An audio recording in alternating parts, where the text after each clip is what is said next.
मैं again welcome करता हूँ आपको Vue.js की सीरीज में। और आज के लेक्चर में हम देखेंगे कस्टम इवेंट्स इन Vue.js। इस लेक्चर में हम देखेंगे कि हम किस तरह कस्टम इवेंट्स क्रिएट करते हैं और व्यू में उनको किस तरह यूज़ किया जाता है। जो हमारे पास पेरेंट और चाइल्ड कंपोनेंट होता है उनके दरमियान किस तरह कम्युनिकेशन कराई जाती है यूजिंग दीज कस्टम इवेंट्स। तो चलते हैं अपने कोड पे और देखते हैं कि कस्टम इवेंट्स क्या है और व्यू में किस तरह क्रिएट किए जाते हैं। तो ये हमारे लास्ट लेक्चर था। अगर लास्ट लेक्चर को मैं यहाँ पे रिपीट करता चलूँ तो लास्ट लेक्चर में हमने क्या देखा था, प्रॉप्स इन Vue.js। हमने देखा था कि एक कंपोनेंट को डेटा किस तरह पास किया जाता है। मींस कि हमने एक कंपोनेंट क्रिएट किया था ब्लॉग पोस्ट का और उसे एक सिंगल पोस्ट का डेटा पास किया था और उस डेटा को हमने प्रॉप्स के थ्रू यूज़ करके हम प्रॉप्स के थ्रू हमने यूज़ किया था। जिस तरह डिफाइन प्रॉप्स का हमने मैक्रो यूज़ किया था और उसमें टाइटल, टोटल कमेंट्स और ऑथर, ये चीज़ें हमने डिफाइन करके टेम्पलेट के अंदर रेंडर करवाई थी। मगर हमारे पास जो प्रॉप्स का डेटा होता है ये हमारे पास वन वे फ्लो होता है। मींस कि यूनिडायरेक्शनल होता है, पेरेंट टू चाइल्ड। हम इसे म्यूटेट नहीं कर सकते अनलेस कि आपके पास जो डेटा है वो अरेज या ऑब्जेक्ट की फॉर्म में ना हो। अरेज या ऑब्जेक्ट की फॉर्म में हो तो हमारे पास रेफरेंस बेस होती हैं, तो इस वजह से हम उन्हें चेंज कर सकते हैं।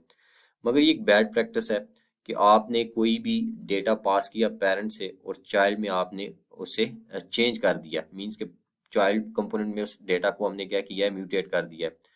तो अगर हम डेटा को पेरेंट के अंदर ही म्यूटेट करना चाहते हैं, मींस कि हम चाह रहे हैं कि हम चाइल्ड कंपोनेंट से कोई इस तरह का इवेंट ट्रिगर करें, ठीक है, जो हम पेरेंट कंपोनेंट के अंदर लिसन करें और वहां पे क्या करें, हम डेटा को म्यूटेट कर सकें। मींस कि पेरेंट भी उस डेटा की चेंज इन्फॉर्म हो और जो हमारे पास चाइल्ड कंपोनेंट है उसमें भी इन्फॉर्म हो कि डेटा जो चेंज हुआ है उस बारे में। तो ये हम किस तरह कर सकते हैं, तो इसके लिए हमारे पास क्या है, व्यू में कस्टम इवेंट्स हम यूज करते हैं या इवेंट्स यूज करते हैं। तो यहाँ पे जो डेटा मैं पास कर रहा हूँ मैं एक सिंगल पोस्ट जो है वो पास कर रहा हूँ। अब लेट्स सपोज इस पोस्ट का मैं टाइटल चेंज करना चाहता हूँ, ठीक है। तो वो मैं चाइल्ड के थ्रू किस तरह चेंज करूँगा, तो चाइल्ड से मैं क्या करूँगा, एक कस्टम इवेंट जो है वो ट्रिगर करूँगा। तो हम देखते हैं कि इस कंपोनेंट में हम एक कस्टम इवेंट किस तरह क्रिएट करते हैं। तो इस कंपोनेंट में क्या करता हूँ, मैं सबसे पहले एक इनपुट फील्ड लूंगा और एक बटन लूंगा। इनपुट फील्ड के थ्रू मैं क्या करूंगा कि मैं उसमें अपडेटेड टाइटल जो होगा वो लिखूंगा और जो बटन होगा उसके थ्रू मैं एक कस्टम इवेंट जो है उसे ट्रिगर करूंगा। तो यहाँ सबसे पहले मैं क्या करता हूँ, मैं एक इनपुट की फील्ड लेता हूँ। तो यहाँ पे मैं आता हूँ, इनपुट की फील्ड ली मैंने, ठीक है, और उस पर एक प्रॉपर्टी बाइंड करता हूँ, ठीक है, वी मॉडल। और ये कौन सी होगी, न्यू टाइटल की, ठीक है। प्रॉपर्टी मैंने बाइंड की, यहाँ पे मैं एक प्रॉपर्टी दोबारा क्रिएट करता हूँ, ठीक है, और इसे मैं क्या दे देता हूँ, न्यू टाइटल। और जो इसकी इनिशियल वैल्यू होगी वो मेरे पास क्या होगी, एम्प्टी स्ट्रिंग, ठीक है। उसके बाद जो नेक्स्ट है मेरे पास वो मैं क्या कर रहा हूँ, एक बटन क्रिएट कर रहा हूँ और इसमें मैं क्या करता हूँ, क्लिक इवेंट यूज करता हूँ। और अब क्लिक इवेंट पे मैं क्या करूंगा, यहाँ से कोई भी कस्टम इवेंट क्रिएट करके उससे क्या करूंगा, ट्रिगर करूंगा। तो यहाँ पे कस्टम इवेंट क्रिएट करने के लिए हम क्या यूज करते हैं, इमेट। हमारे पास डॉलर इमेट यूज होता है कस्टम इवेंट क्रिएट करने के लिए। तो जो सब पहला आर्गुमेंट इसका होता है वो हमारे पास क्या होता है, इवेंट का नाम। तो यहाँ पे मैं नाम देता हूँ, ठीक है। मैं क्या लिखता हूँ, अपडेट टाइटल, ठीक है। मैंने क्या लिखा, अपडेट टाइटल मैंने लिखा, ठीक है। अब मैं क्या करूंगा, जैसे ही इस बटन पे मैं क्लिक करूंगा तो ये बटन क्या करेगा, ये एक इवेंट जो है, कस्टम इवेंट जो है अपडेट टाइटल के नाम से उसे ट्रिगर करेगा, ठीक है। अब मैंने इसे रिसीव करना है, ठीक है। तो रिसीव कर कहाँ पे मैं इसे करूंगा, जहाँ पे ये ब्लॉग पोस्ट का कंपोनेंट यूज हो रहा है। तो हमारे पास ब्लॉग पोस्ट का कंपोनेंट कहाँ पे यूज हो रहा है, रूट फाइल में, जो हमारे पास app.vue की फाइल है। तो यहाँ पे मैं क्या करूंगा, एट द रेट लिखूंगा, मीन्स के वी ऑन की जो शॉर्ट हैंड है, और उस पर क्या लिखूंगा, अपडेट टाइटल, जो मैंने कस्टम इवेंट क्रिएट किया। तो कस्टम इवेंट क्या है, अपडेट टाइटल। मैंने उसे यहाँ पे यूज किया, ठीक है। और उससे किस तरह यूज किया है, वी ऑन डायरेक्टिव मैंने यूज किया और आगे मैंने उस कस्टम इवेंट का नाम लिख दिया, ठीक है। और उसके बाद मैं क्या करता हूँ, यहाँ पे अगर मैं इसे डायरेक्टली यहाँ पे इन लाइन चेंज करना चाहूँ तो मैं क्या कर सकता हूँ, पोस्ट डॉट टाइटल, ठीक है। और उसे यहाँ पे कोई भी वैल्यू असाइन कर सकता हूँ, ठीक है। यहाँ पे कोई भी वैल्यू असाइन करूँ, ये टाइटल हमारे पास जो पोस्ट का है वो चेंज हो जाएगा, ठीक है। मगर मैं क्या करता हूँ, एक मेथड क्रिएट करूंगा, ठीक है। और उस मेथड के थ्रू मैं क्या करूंगा, हैंडल करूंगा जो टाइटल हमारे पास चेंज हो रहा है। तो यहाँ पे मैं मेथड क्रिएट करता हूँ, उस मेथड का नाम क्या होगा, हैंडल अपडेटेड टाइटल, ठीक है। ये मैंने एक मेथड क्रिएट किया और ये टाइटल हमारे पास क्या, ये मेथड क्या रिसीव करेगा, जो न्यू टाइटल हमारे पास आ रहा है, ठीक है, उसको रिसीव करेगा, ठीक है। और न्यू टाइटल हम क्या करेंगे, वहां से पास करेंगे। और यहाँ पे जो हमारे पास पोस्ट का ऑब्जेक्ट है, post dot value dot title को क्या करेगा, चेंज कर देगा, उसे रिप्लेस कर देगा किससे, न्यू टाइटल से, ठीक है। अब ये न्यू टाइटल जो है ये मैंने पास अभी नहीं किया, मैं इस कंपोनेंट में जाता हूँ, ठीक है। इमेज को जो पहली चीज मैंने पास की थी वो क्या था, मेरे पास इवेंट का नाम, जो कस्टम इवेंट था उसका नाम। और दूसरा क्या कर सकता हूँ, कोई भी आर्गुमेंट्स अगर मैं पास करना चाहता हूँ, ठीक है, तो मैं कामे के बाद वो क्या कर सकता हूँ, वो आर्गुमेंट्स में पास कर सकता हूँ। तो पास में क्या करना चाह रहा हूँ यहाँ पे, न्यू टाइटल। जो न्यू टाइटल यहाँ पे मैं इनपुट फील्ड के अंदर मेंशन करूंगा या राइट करूंगा, वो टाइटल में क्या करूंगा, पास कर दूंगा पेरेंट को। और पेरेंट के अंदर जो मेरे पास पोस्ट की जो मेरे पास ऑब्जेक्ट है, उसे क्या कर देगा, वो रिप्लेस कर देगा। मीन्स के पेरेंट की स्टेट को क्या कर देगा, म्यूटेट कर देगा। तो चलते हैं ब्राउज़र पे और ट्राई करते हैं और देखते हैं कि जो हमने कस्टम इवेंट क्रिएट किया है ये काम कर रहा है या नहीं। तो ये हमारा कोड है, ठीक है। वो सबमिट का बटन मैंने डिफाइन किया हुआ है और यहाँ पे मैं क्या करूँगा, न्यू टाइटल डिफाइन करूँगा। तो न्यू टाइटल में देता हूँ, ठीक है, कस्टम इवेंट्स इन व्यू। अब जैसे ही मैं सबमिट की बटन पे क्लिक करूंगा तो क्या होगा, ये जो टाइटल है माय ब्लॉग पोस्ट ये चेंज हो जाएगा। जैसे ही मैंने क्लिक किया तो आपने देखा है क्या हुआ है, मेरे जो पोस्ट का टाइटल था वो क्या हो गया, चेंज हो गया, ठीक है।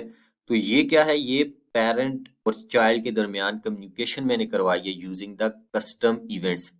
मींस कि जो हमारे पास चाइल्ड है, चाइल्ड से मैंने क्या किया है, एक कस्टम इवेंट ट्रिगर किया है। पैरेंट में मैंने उसे रिसीव किया है, ठीक है। और रिसीव करने के बाद मैंने क्या किया है कि जो मेरे पास पोस्ट का टाइटल था वो मैंने चेंज कर दिया। अब ये जो मेरे पास रिसीव हो रहा है, ये न्यू टाइटल, ये कहाँ से रिसीव हो रहा है, जो चाइल्ड में मैंने कस्टम इवेंट क्रिएट किया उसके साथ में यहाँ से भेज रहा हूँ, एज आर्गुमेंट में भेज रहा हूँ, ठीक है। तो वो रिसीव में कहाँ पे कर रहा हूँ, पेरेंट के अंदर। और उसके थ्रू फिर मैंने क्या किया, पेरेंट की स्टेट को म्यूटेट किया है, ठीक है।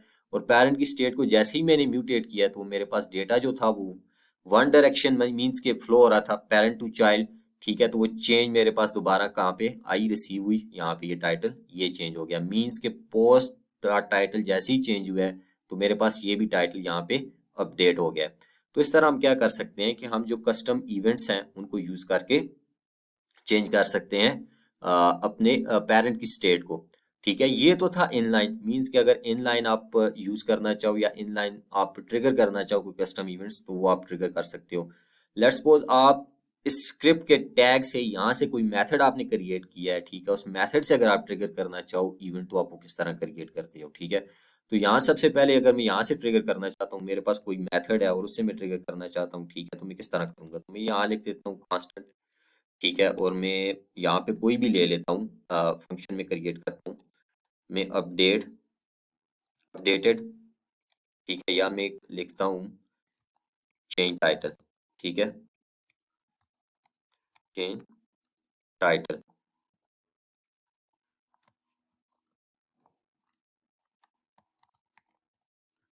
ठीक है। और अगर इसके अंदर से मैं ट्रिगर करना चाहता हूँ, ठीक है, कस्टम इवेंट, तो मैं किस तरह कर ट्रिगर करूंगा, तो सबसे पहले क्या करना पड़ेगा, यहाँ पे जिस तरह मैक्रो हमने यूज किया डिफाइन प्रॉप्स का, उसी तरह हमें इमेट्स का भी यूज करना पड़ेगा। और वो क्या है, आप डिफाइन लिखते हो, ठीक है, और डिफाइन इमेट्स। और यहाँ पे जो आप यूज कर रहे हो उसी तरह से, मतलब कि मैं यहाँ पे कौन सा यूज कर रहा हूँ, अपडेटेड टाइटल, मैं उसी तरह यूज करूंगा यहाँ पे, ठीक है। यहाँ पे मैं यूज करूंगा और इसे किसके अंदर ले लूंगा, एक कांस्टेंट कांस्टेंट की प्रॉपर्टी क्रिएट करता हूँ लिमिट के नाम से, ठीक है, और उसे असाइन कर देता हूँ, ठीक है। अब यहाँ पे मैंने क्या करना है कि जो फंक्शन चेंज टाइटल का मैंने क्रिएट किया है उसे मैं यहाँ पे यूज करता हूँ, ठीक है। चेंज चार्ट क्लिक के फंक्शन पे, क्लिक पे जैसे ही ये बटन पे क्लिक होगा तो क्या होगा, ये फंक्शन ट्रिगर होगा। अब इस फंक्शन से मैं क्या करूंगा, इमिट करूंगा क्या, एक कस्टम इवेंट। तो वो मैं किस तरह करूंगा, मैं इमिट यूज करूंगा, ठीक है। उसी तरह जो मैंने यूज किया हुआ है, ठीक है, उसने मुझे यहाँ सजेशन भी दे दिया, ठीक है, इवेंट जो यूज किया हुआ है उसका नाम। और अगर कोई मैंने आर्गुमेंट पास करना है तो वो मैं पास करूंगा। तो मैं क्या कर रहा हूँ, न्यू टाइटल डॉट वैल्यू, ठीक है। तो ये है यहाँ से जो मैंने पहले पास किया था वो क्या था, इनलाइन टेम्पलेट के थ्रू पास किया था। ये इन केस अगर आपने स्क्रिप्ट का टैग यूज किया हुआ है, ठीक है, और वहाँ स्क्रिप्ट के टैग के अंदर से किसी मेथड के अंदर से आप कोई भी कस्टम इवेंट जो है वो एमिट करना चाहते हो, तो वो आप इस तरह ट्रिगर करोगे। मैं इसे सेव करता हूँ, अगेन ब्राउजर पे जाते हैं, ठीक है, मैं रिफ्रेश करता हूँ और यहाँ पे लिखता हूँ इवेंट्स इन व्यू, ठीक है। और जैसे ही मैंने सबमिट पे क्लिक किया तो क्या हुआ, वो मेरे पास जो टाइटल था पोस्ट का वो चेंज हो गया, सेम टू सेम उसी तरह वर्किंग कर रहा है, ठीक है। बस जो प्रोसीजर है वो थोड़ा सा डिफरेंट है। पहले मैं इनलाइन प्रोसीजर यूज कर रहा था और अब मैंने क्या किया, एक मेथड क्रिएट करके उसके अंदर से मैंने क्या किया है, इमिट किया है कस्टम इवेंट, और उस इवेंट का क्या नाम है, अपडेटेड टाइटल, अपडेट टाइटल। अच्छा, यहाँ पे एक बात है जो आपको बताना जरूरी समझता हूँ। एक बात आपको बताता चलूँ कि ये जो है, जो कस्टम इवेंट्स होते हैं, ये हमारे पास डायरेक्ट पैरेंट मींस के ऐप डॉट व्यू की हमारे पास रूट कंपोनेंट है और ब्लॉग पोस्ट जो है उसका चाइल्ड कंपोनेंट है।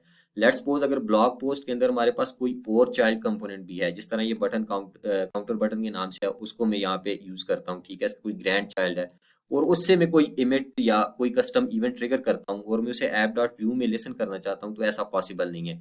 ये डायरेक्ट चाइल्ड जो होता है उससे लिसन करता है, ग्रैंड चाइल्ड से ये लिसन नहीं करता, ठीक है। और इसके अलावा आप अगर कोई वैलिडेट करना चाहें, किसी भी कस्टम इवेंट को वैलिडेट करना चाहें, तो वो भी आप वैलिडेट कर सकते हैं। यहाँ पे मैंने अरे का साइंटिक्स यूज किया है, ठीक है। आप ऑब्जेक्ट का साइंटिक्स यूज करके वैलिडेशन भी परफॉर्म कर सकते हैं। मींस की वैलिडेशन अगर परफॉर्म करनी है तो आप क्या लिखेंगे, अपडेट टाइटल के मैंने नाम से यूज किया था, ठीक है। और यहाँ पे मैं क्या करूँगा, कॉलन, और अगेन यहाँ पे मैं कंडीशन भी लगा सकता हूँ कि अगर मेरे पास न्यू टाइटल डॉट वैल्यू है, ठीक है, तो क्या करो, रिटर्न ट्रू कर दो। अदरवाइज मेरे पास क्या करो, फॉल्स कर दो, ठीक है। वो रिटर्न क्या करेगा, फॉल्स। अगर यहाँ पे अगर मैं न्यू वैल्यू मींस के मेरे पास ये जो टाइटल में न्यू असाइन कर रहा हूँ, मींस की न्यू टाइटल डॉट वैल्यू मेरे पास एम्प्टी है, तो वो मुझे क्या करेगा, कंसोल जो हमारे पास होता है, डेवलपर्स टूल्स होते हैं, उसमें मुझे एक वार्निंग दे देगा। तो इस तरह आप क्या कर सकते हो, जो आप इवेंट्स कस्टम इवेंट्स आपने क्रिएट किया, आप उनको वैलिडेट भी कर सकते हो। तो उम्मीद करता हूँ आपको आज के लेक्चर की समझ आई होगी। इन केस अगर आपको कोई क्वेश्चन है, कोई क्यूरी है, तो आप मुझे कमेंट बॉक्स में मेंशन कर सकते हो। Thank you so much.